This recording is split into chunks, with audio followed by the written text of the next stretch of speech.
thái theo thửa.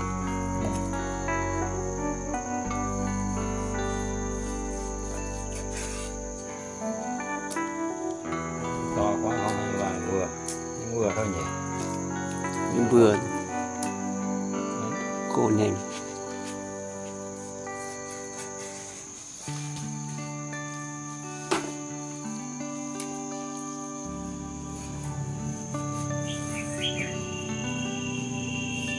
Nó mời cho thằng Xuân này. Chưa. Chắc nó đi làm chỗ khác ở đấy mời.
Nguyên liệu chuẩn bị cho món thịt trâu gác bếp: 1. Gừng, 2 là tỏi,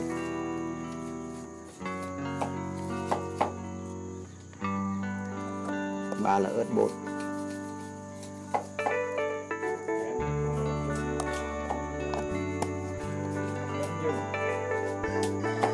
4 muối,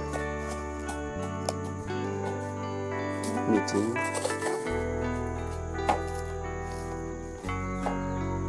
đặc biệt là quả mắc khén.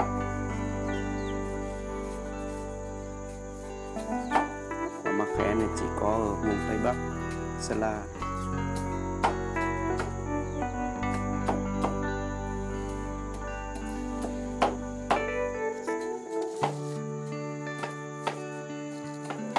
Đây là nguyên liệu chuẩn bị cho món thịt trâu gác bếp, không thể thiếu.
Quá trình sơ chế của mắc khén,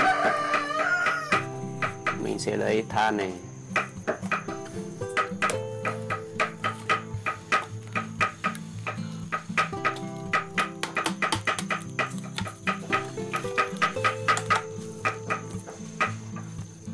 than cho vào mắc khén thổi.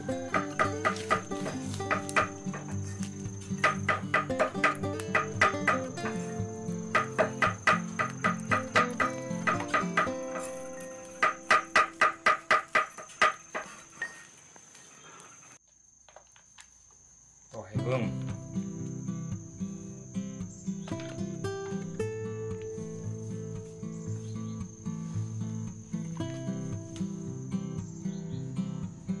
khen,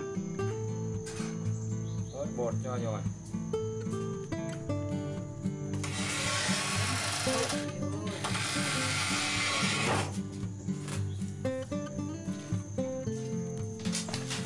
Đảo vào, không, ngâm 10 phút. Ngâm 1 tiếng rồi. Tiếng này, không lâu quá nó chẳng 10 phút là được rồi.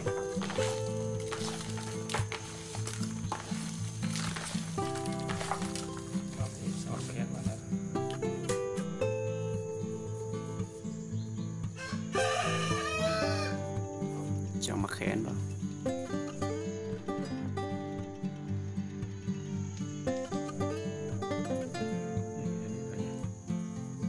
Cho hết đi, đằng nào cũng ra.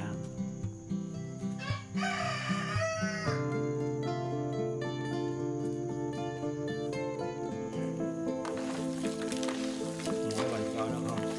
Không phải. Muối cho ít. Cho nó mặn ít nhiều. Kêu mặn nó mất nhạt, còn nó chấm chủ yếu nó ăn Chấm tương ớt. thường nó ăn nhẹ nhàng lắm.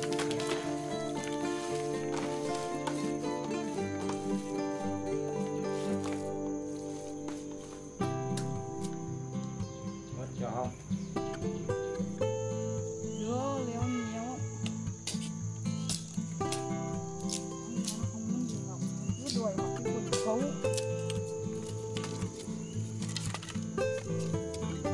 Chè để làm xiên thịt.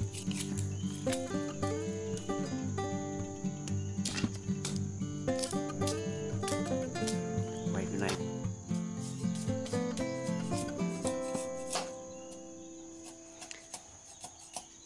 Quy trình làm xiên thịt trâu gác bếp.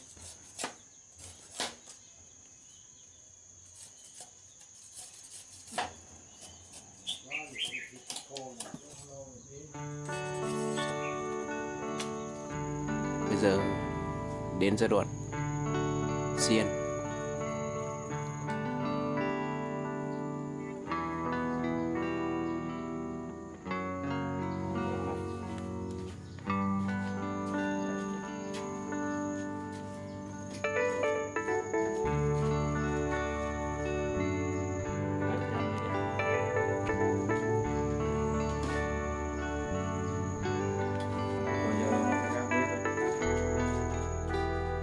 Cho vào gác bếp.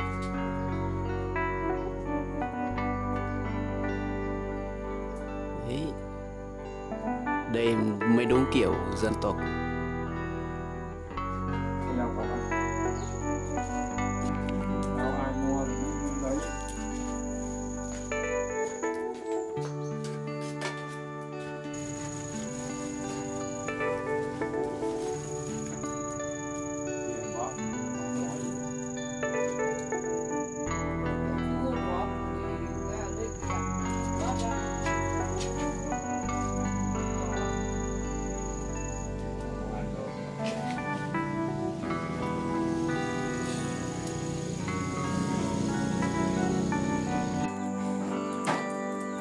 Đây là sản phẩm sau 2 ngày để trên các bếp.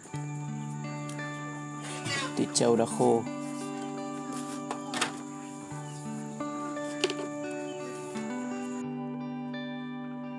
Bây giờ mình sẽ tháo ra xiên này.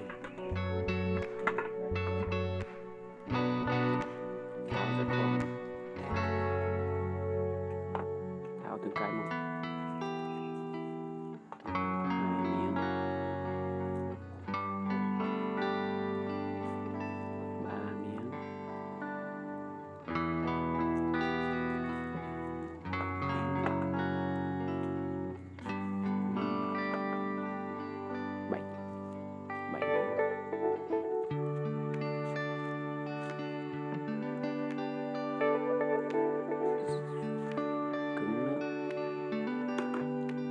xiên.